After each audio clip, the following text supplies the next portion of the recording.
सातवां दिन हमारे ख्वाबों की ताबीर का दिन था।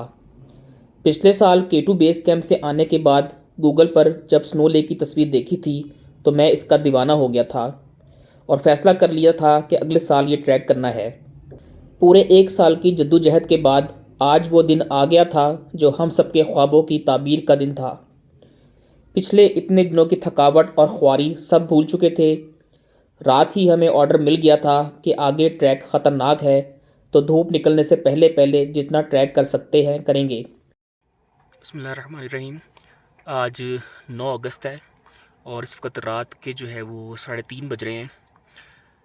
हमें ये गाइड की तरफ से इंस्ट्रक्शंस मिली थी कि हम लोगों ने अर्ली मॉर्निंग जो है वो निकलना है।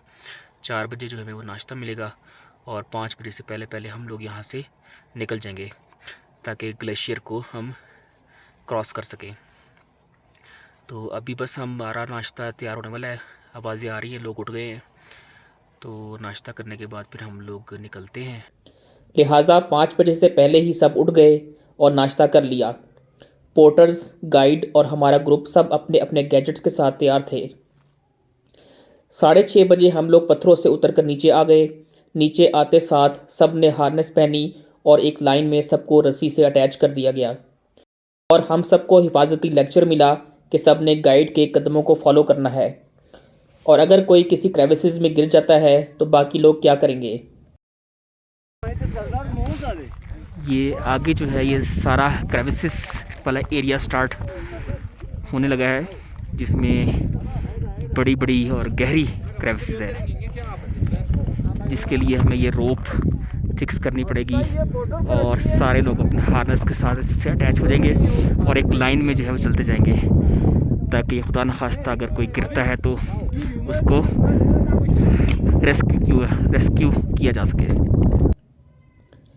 अब जो चलना शुरू किया तो आंखों को यकीन ही नहीं होता था। जज्बात नाकाबिले बयान थे कि हम स्नो लेक पहुंच चुके हैं। तस्वीरें खींच खींच कर दिल ही नहीं भर रहा था। 20 कदम भी नहीं चलते होंगे तो फ़ोटो सेशन के लिए फिर रुक जाते। स्नो लेक देखने का ख्वाब तो पूरा हो गया था, मगर अभी सफ़र पूरा नहीं हुआ था।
हम चलते जा रहे थे और तस्वीरें बनाते जा रहे थे। बर्फ़ का एक सहरा में चलते चंद मुसाफिर, चारों तरफ बर्फ़ पोश चोटियाँ। वाह क्या अल्लाह की कुदरत थी, लफ्ज़ों में बयान नहीं की जा सकती। हम ऐसे बिहेव कर रहे थे जैसे बस काम ख़त्म हो गया। गाइड ने जब ख़तरा महसूस किया तो उसने हमें तवज्जो दिलाई कि अभी बहुत सफ़र बाकी है और आप जहाँ चल रहे हैं इसके नीचे बहुत गहरी गहरी क्रेविसेस हैं। इससे पहले कोई हादसा हो हमें यहाँ से निकलते रहना होगा। जैसे जैसे सूरज ऊपर आता जाएगा बर्फ़ नरम होती जाएगी और क्रेविसेस खुलने का ख़तरा बढ़ता जाएगा। हमने बहरहाल सीरियस होकर चलना शुरू किया तो एक चीख की आवाज़ आई और साथ ही स्टॉप की आवाज़ आई। वही हुआ जिसका गाइड को ख़तरा था। गाइड के पीछे चौथे नंबर पर एक खातून थी जिनका एक पैर बर्फ़ में धंस चुका था। गाइड ने सबको अपनी जगह पर रुकने को कहा और बोला कि रस्सी को खींच कर रखो। जैसे ही इन खातून का पैर बाहर निकाला और उन्होंने अगला कदम उठाया तो फिर से आधी बर्फ़ के अंदर धंस गई। बाद में उन्होंने सबको बताया कि वो क्रेविसेस इतनी गहरी थी जैसे कोई हॉल नुमा कमरा होता है। मेरे मुंह से सिर्फ यही निकला, या अल्लाह मेरे बच्चे। जैसे ही वो निकल कर आगे गई तो पीछे वाले साहब का पाँव भी क्रेविसेस में चला गया। उनको निकाला तो सबसे आगे एक जर्मन खातून थी, वो भी आधी अंदर चली गई। हम जिस रस्सी से बंधे थे उस रस्सी की वजह से बचत हो गई, वरना ना जाने क्रेविसेस में गिरने के बाद कैसे ढूंढा जाता और कैसे निकाला जाता। सोचकर भी रोंगटे खड़े हो जाते हैं। इस हादसे के बाद सब ने सीरियस होकर चलना शुरू किया और जब गाइड ने रुकने को कहा तभी ब्रेक लगाई। इस वक्त 11 बज रहे हैं और छोटी सी लंच ब्रेक के लिए हम लोग यहाँ पे रुके हैं। इस पर टॉप की तरफ हम जा रहे हैं। कुछ खाया पिया और फिर चलना शुरू किया। अब हम ऐसे मोड़ पर आ चुके थे जहाँ से स्नो लेक का व्यू ख़त्म हो रहा था और हिस्परला हमें नज़र आ रहा था। स्नो लेक का जो एरिया है वो हमने क्रॉस कर लिया अल्हम्दुलिल्लाह, और अब हम ये हिस्परला की तरफ जा रहे हैं। दूर से ऐसा ही लग रहा था कि ये करीब ही है, लेकिन एक मोड़ फिर दूसरा, एक चोटी फिर दूसरी, ना चोटियाँ ख़त्म हो रही थी ना ही मोड़। पीने वाला पानी ख़त्म हो चुका था और इस बर्फ़ के सहरा में कहीं दूर दूर तक पानी नहीं था। हम चलते जा रहे थे और बर्फ़ नरम होती जा रही थी। अब हाल ये था कि आधी आधी टांग बर्फ़ के अंदर धंस जाती, जिसकी वजह से चलना और भी मुश्किल हो गया था।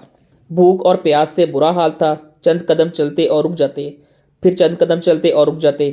दुआ ऐसी कबूल हुई थी कि आसमान पर बादल का एक टुकड़ा भी नहीं था। सूरज बिल्कुल हमारे सरों पर था। सन ग्लासेस ने हमारी आंखों की हिफाजत की, वरना स्नो ब्लाइंड होने का बहुत ही खतरा था।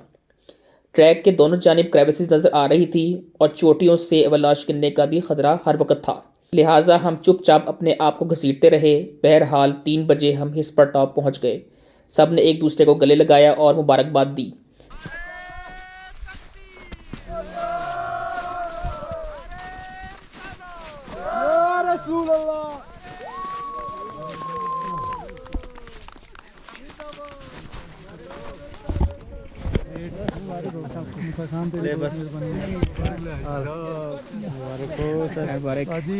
मुबारक हो सर। मेहरबानी, बहुत बहुत मुबारक हो यार आप लोगों को।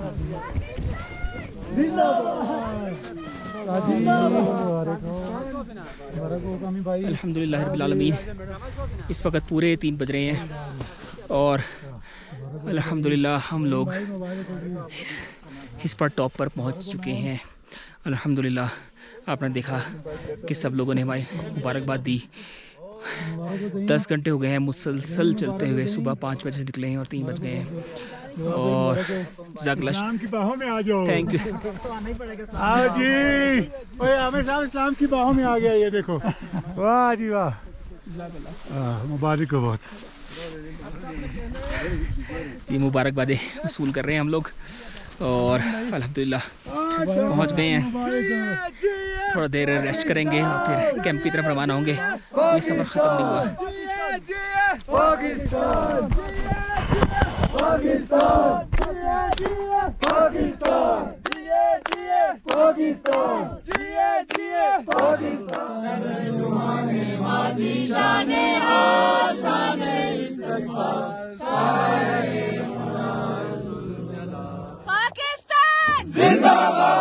सब ने वीलॉग्स बनाए, अपने अपने घर वालों के लिए वीडियो मैसेजेस रिकॉर्ड किए, गर्म सूप पिया और फिर कैंप साइट की तरफ चल पड़े।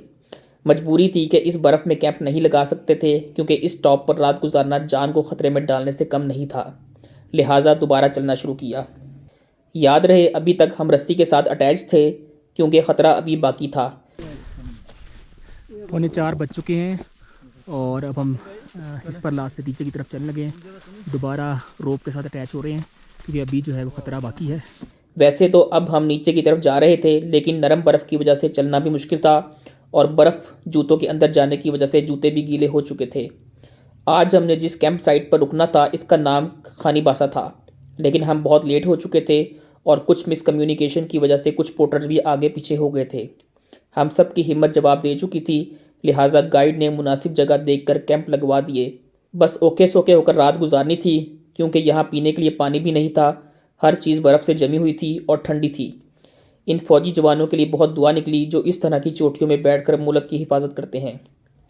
यहाँ सारे दिन की थकन और शदीद ठंड की वजह से हमारे एक साथी की तबीयत नहायत ख़राब हो गई थी, जिसकी वजह से वो ख़ुद भी और हम सब खौफज़दा हो गए थे। चूँकि ये प्रॉपर कैंप साइट नहीं थी, लिहाजा बहुत कम सामान खोला गया। खाना खाने के बाद ज़्यादातर लोग किचन टेंट में ही सो गए। बर्फ़ के ऊपर यह हमारा पहला स्टे था। एक दोस्त से अच्छा स्लीपिंग बैग ले गया था जिसने बहुत हेल्प की और रात अच्छी गुजर गई। स्नो लेक पहुंचने की जितनी खुशी सुबह थी, अब हम सब भी परेशान बैठे थे क्योंकि समझ नहीं आ रही थी कि क्या करें, कैसे रात गुजारें। बहरहाल अच्छा बुरा वक्त गुजर ही जाता है और वो रात भी गुजर ही गई। बिस्मिल्लाहिर्रहमानिर्रहीम। पूरे 12 घंटे हो गए हैं चलते चलते और आज बहुत मुश्किल वक्त ट्रैक था। अचीवमेंट तो हुई है हमारी, लेकिन बस हो गई। गाइड से लेके पोर्टर और पोर्टर से लेके हम तमाम लोगों की बस हो गई चल चल के। बर्फ़ पे चलना वैसे ही मुश्किल होता है और एक 1.5 फुट पैर धंसता है और फिर इतना चलना बहुत मुश्किल था। लेकिन अल्हम्दुलिल्लाह अचीवमेंट हमारी हो गई, इस पर ला क्रॉस हो गया। अब यहाँ चूँकि थक चुके हैं सारे, बर्फ़ में ही यहाँ पे हमारा इरादा है कैंपिंग का, तो अब इससे आगे मज़ीद नहीं जाएंगे। यहीं पे जो हम लोग स्टे करेंगे, रात को बर्फ़ पे सोएंगे, कल जो है फिर नीचे उतरेंगे। ठीक है जी, इंशाल्लाह कल मुलाकात होगी। अस्सलाम वालेकुम।